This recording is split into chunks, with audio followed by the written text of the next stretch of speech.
way the car looks to me, it's the first thing I look at is wheels and tires and the stance, you know, or how low it is and all that. I feel like that's what makes it good. First, some people look at paint, you know, paint, the color and this and that, or interior, or chopping roof, all that stuff. Me is first thing is stance.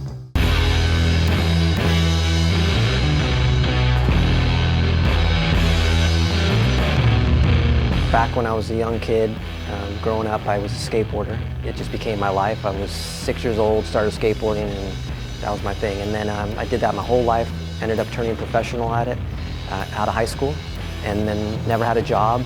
And my job was skateboarding, so I got to travel all over the world. I stopped it, and as I was doing that, I was 16 with a big paycheck skateboarding, and cars were my second thing. So, and my dad was a huge hot rod custom guy. Learned how to work on cars, building cars with my dad at 16 years old, but I was still skateboarding was my name thing.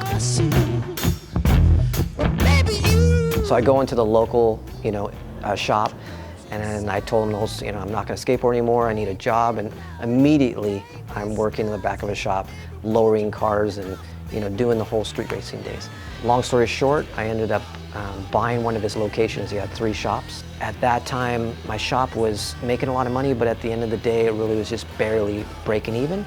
And it was because I was a jack of all trades type of shop. I sat down with my dad and I was like, how can I do this the right way? He said, you want to take what you love and master it, and then carve your niche out in life.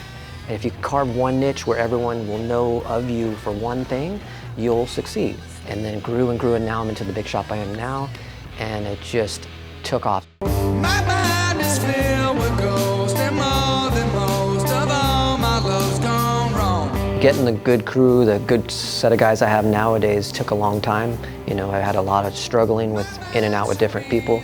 The crew I have now are all people that I knew throughout the scene that are great, you know, that were well known for certain things that I needed, and it took me convincing them to come away from where they were at to come to me. In the scene, the car scene, you know the good guys, you know the guys that can do good work, and you just got to go after those guys and get them over versus trying to take your own guy and trying to mold them, because you don't know their baggage, you don't know where they come from. So that's really helped me out. No more.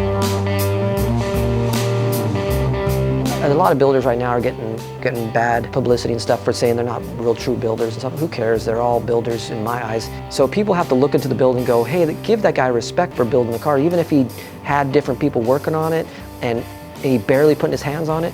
And you go, that's the builder. And they go, oh, he didn't really build. Who cares? He designed it, he built it. It's his vision. Without him, it never would exist. So give them respect, you know. They're all got their good qualities, but then they all get a good crew of guys to finish off the build. So it's not, I mean, I give everybody credit at the end too, so that's the one thing, you know, I don't want to take that away from them. They should get the credit too, so. I'm in a place where I'm comfortable, and I want to enjoy the real life other than just the shop life. So I'm excited about, I'm going to buy a property, buying a house, and going on vacations, trips with my family, watching my son grow. I'm going to really milk that and enjoy every part of his life as long as I can have him around and want to hang out with old dad. You know? Builds wise, I want to keep building cars and pushing myself. I got to get inspired. Now I pick builds, more challenging ones where it's say a truck that everyone's done, it's a real popular one, and I want to build one and make it really stand out. My goal would be at the end, someone look at going, wow, look how sick Eric built that truck, that I couldn't imagine you could still build one of those that good, you know, or that, you know, that different, you know, so I'm going to do something like that.